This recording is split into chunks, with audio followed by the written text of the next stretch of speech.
안녕하십니까. 오늘도 지난 시간에 이어서 벼슬아치에 대한 고사성어를 하겠습니다. 고갱지신이라는 것은 고는 다리고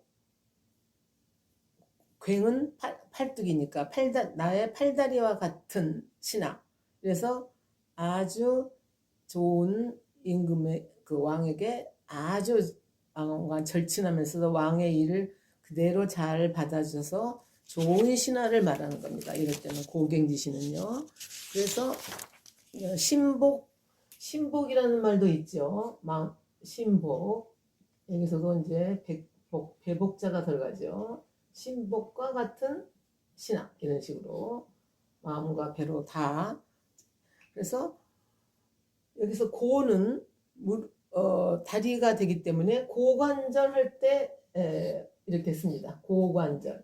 이게 다 이게 달월변이 아니라 육달월변이죠.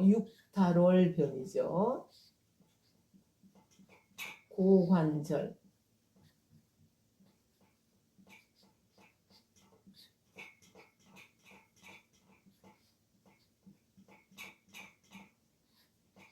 이렇게 고관절, 무릎 관절을 고관절이라고 합니다. 그 다음에 팔뚝은 곡괭이 침지 팔을 구부리고 베개를 삼아서도 낙엽이 제기 중이라 이렇게 즐거움이 바로 이 안에가 있다 이런 말도 있었죠. 팔뚝 괭이죠. 그래서 아주 저건 임금에게 충실한 신하를 저렇게 신복과 같은 신하를 저렇게 말하는 겁니다. 고갱지신. 이제 그런가 하면은 또 안 좋은 말이 많아요. 입구밀복검이라는 것은 입에는 꿀을 물고 있다. 이 말은 뭐냐면은 말은 달콤하게 아참하는 말을 계속 잘 하면서도 뱃속에는 칼을 품고 있다. 그러니까 또 칼을 갈고 있다 뭐 이런 말도 있잖아요. 그런 것처럼 아주 안 좋은 생각을 계속 하고 언젠가는 내가 이제 배반을 할 준비를 하고 있는 거죠. 말하자면. 그래서 구밀복검 하는 것도 아주 무서운 신하를 말하는 거죠. 그 말이 비슷한 말이 면종복배죠. 똑같은 말이에요. 입으로는 꿀이라 이러면서 입은 좋은 말을 하는 것처럼 얼굴에서는 복종을 하고 얼굴 표정으로는 복종을 하고 뱃속에서는 이미 배신을 때리고 있다는 얘기죠. 여기에서 이제 배자라는 말이 여기서 계속 많이 나오죠. 배도 우리 몸에 있는 모든 것들은 이 육달월 부수를 다 사용합니다. 이게 달월이 아니라 고기 육자를 부수로 쓸 때 이렇게 쓰는 거예요. 부수화할 때 이렇게 썼어요. 그래서 어지간한 말은 다 몸에 있는 것은 다 이렇게 육달월이 됩니다. 그래서 이제 뱃속으로 배복자라는 말로 들어갔을 때 뭐 물론 복통이라는 말도 물론 있고 여러 가지 말이 많이 있지만은 보관이 있습니까? 이렇게 어떤 굉장히 깊게 자기가 만들어 놓은 어떤 생각, 어떤 묘책이 있습니까? 할 때 보관이라는 말로 쓰는 것, 생각 아니죠. 그러니까 보관 이렇게 말한 거 보면은 언제나 깊은 마음속 깊이를 이제 복자로 항상 쓰고 있습니다. 물론 저 배자는 등배지요. 등배지만 이제 배신할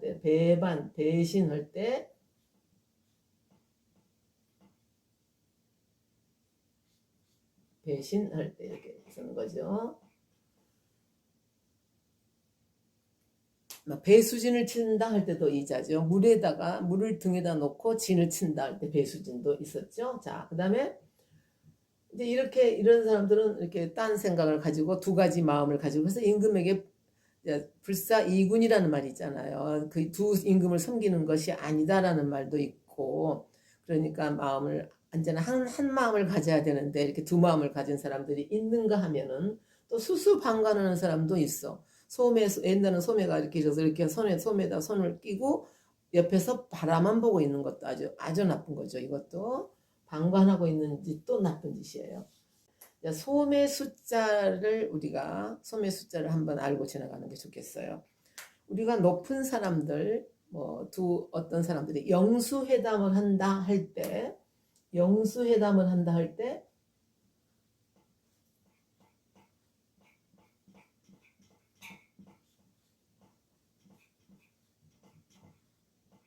영수회담이라고 이렇게 말합니다.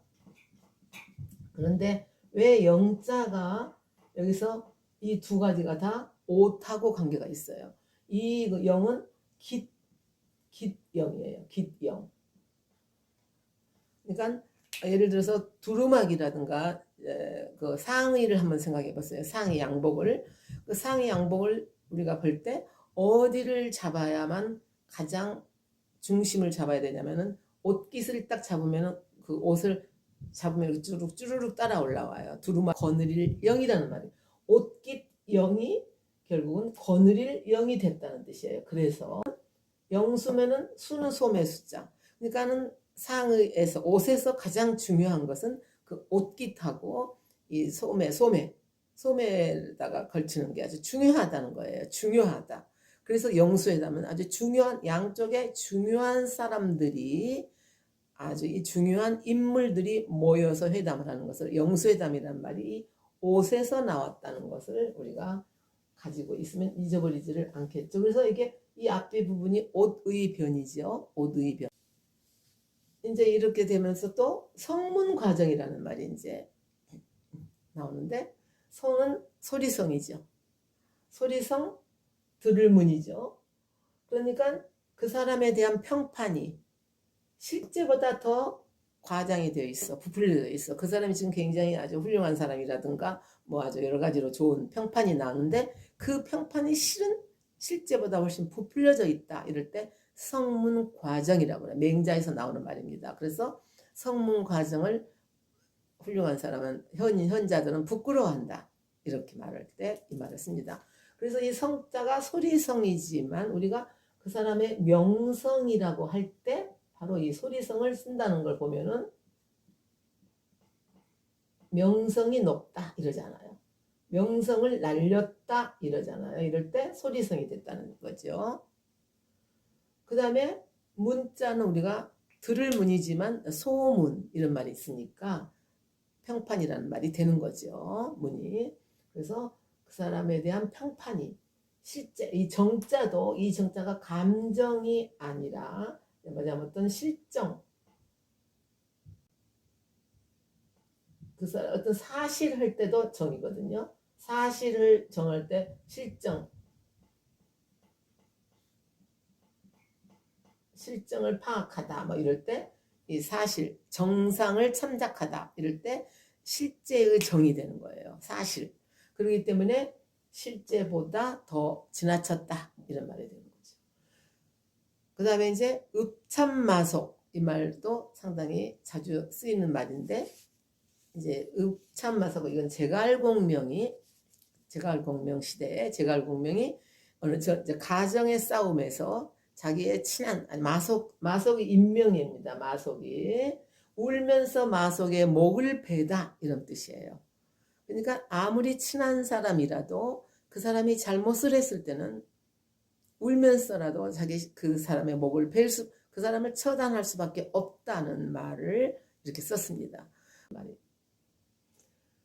그다음에 또 이런 식으로 이제 토사구팽이라는 말도 여러분이 아주 잘 아시겠지만은 그래갖고 나중에는 뭐 팽을 당했다라는 말이 이제 그렇게 유행어처럼 쓰기도 했었지만 토사구팽은 한신 이제 그 한 고조 유방이 한 나라로 통일을 하기 전에는 이제 한신 장군이 아주 거기서 대단한 역할을 했었는데 훌륭한 장군이었는데 이제 막상 이제 통일을 하고 나니까 이제 한신의 모든 약점들이 드러나니까 여기를 처벌을 하니까 한신이 거기서 하는 말입니다.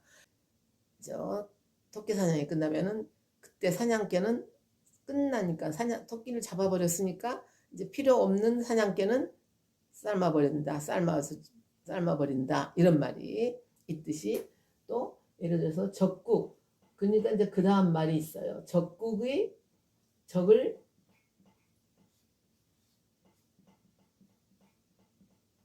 적국파 적국을 무너뜨리면 이제 모시는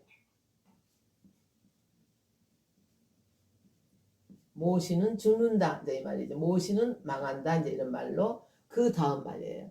그러니까 교활한 토끼 사냥이 끝나면은 개는 삶고 적국을 쳐부시고 나면은 그 다음에는 이제 모시는 당연히 없어지고 만다. 필요가 없어진다 이런 말로. 이제 또 농단이란 말이 있어요. 요새도 국정농단이라는 말을 우리가 많이 뉴스에서 듣고 있는데 그 농단이라는 말이 이제 그래서 맹자에서 나오는 말인데 제 나라 선왕이 이제 맹자가 이제 자꾸 유세를 하러 제후들하고 유세를 하는데 자기의 정견을 받아들이지를 않아요. 자기들은 제발 패도 정치를 하지 말고 왕도 정치를 하라고 그렇게 맹자는 그렇게 왕한테 자꾸 얘기를 아무리 해줘도 말을 듣지 않아. 오직 자기는 어떻게 해서 내가 패왕이 될까 이런 생각밖에 안 해. 그러니까 이제 맹자가 나는 이제 떠나겠습니다 하니까 그러면은 당신이 떠나보내기는 좀 아까워. 맹자 같은 인재를 떠나보내기는 아까우니까 그럼 내가 중앙에다가 연구소를 하나 차려줄 테니까 거기서 연구소를 해서 우리 많은 사람들을 그 교육을 좀 시키면 어떠냐 이러니까 맹자가 거기에서 딱 말을 해요. 나는 내 뜻을 펼치려고 이렇게 돌아다니는데 그 재물에 달라붙어서 그 재물에 대한 이익을 얻기 위해서 여기에 머무르지는 않겠다. 나는 물러나겠다 하면서 그 다음 얘기를 하는 거예요. 예를 들어서 농단이라는 것은 자기의 재물과 이익을 얻기 위하여 저지른 일이에요. 말하자면은. 그래서 그 농단에는 하나도 농단의 어떤 뜻이 있는 거잖아요. 이건 깎아지르는 듯한 언덕이에요. 이게 높은 언덕. 그러니까 옛날에는 시장이라는 게 어떤 큰 들판이라 해야 되는데 그 들판 위에가 또 언덕이 하나 있었던 거죠.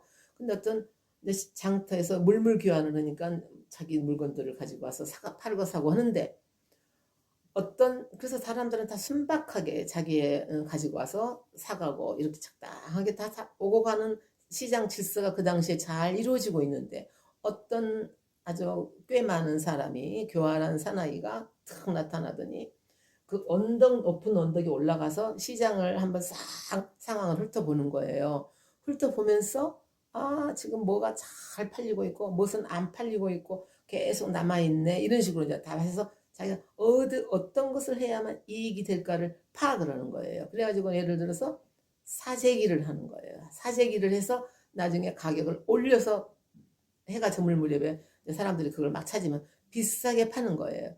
이런 식으로 갑자기 시장의 이익을 독차지해요. 그러니까는 그냥 좋은 질서를 그냥 자기가 저거 해가지고 혼자서 독차지를 해버리는 거예요. 이익을 독차지해버리는 거죠. 잘 노려가지고 잘 살펴가지고 자기 어떤 것이 이익이 되는가를 알아서 그러니까 아주 나쁜 짓이 농단이라는 말이 이렇게 해서 글자는 하나도 어떤 이익이라는 말 이런 게 안 들어있으니까 이 내용을 알아야만 그것을 잘 사용할 수가 있겠죠. 자, 그 다음에 이제 비육지탄이라는 말이 있습니다. 이 말은 요즘에도 다 이런 말이 필요할 것 같아요. 유비가 한참 동안 이제 전쟁을 하다가 말을 안 타고 한참 동안 있는데 이제 유표한테서 이제 한참 동안 놀고 있는 다음에 유표라는 사람에게서 식사 초대를 받아서 밥을 먹는데 갑자기 앉아 있는데 자기 무릎을 보니까 무릎에 엄청 살이 쪘어. 무릎에. 그러니까 갑자기 눈물을 흘려. 그래서 웬일이냐고 그러니까 내가 계속 말을 타고 다닐 때는 무릎에 살이 쪘다는 것을 느껴본 적이 없다. 말을 계속 타니까. 그러니까 이 능력 있는 사람이 자기 할 일을 못하고 놀고 있을 때 그 비참함이 바로 비육지탄이 됩니다. 이게 허벅지 살이에요. 허벅지에 살이 쪘다는 것을 허벅지의 살을 보고 한탄을 하는 거예요. 그러니까 일을 못하고 있을 때 이것보다 더 일을 잘 해야 할 사람이 일을 해야 할 능력을 갖고 있는데도 불구하고 일을 못하고 있을 때의 이 안타까움, 아픔 이게 사실은 제일 큰 거겠죠.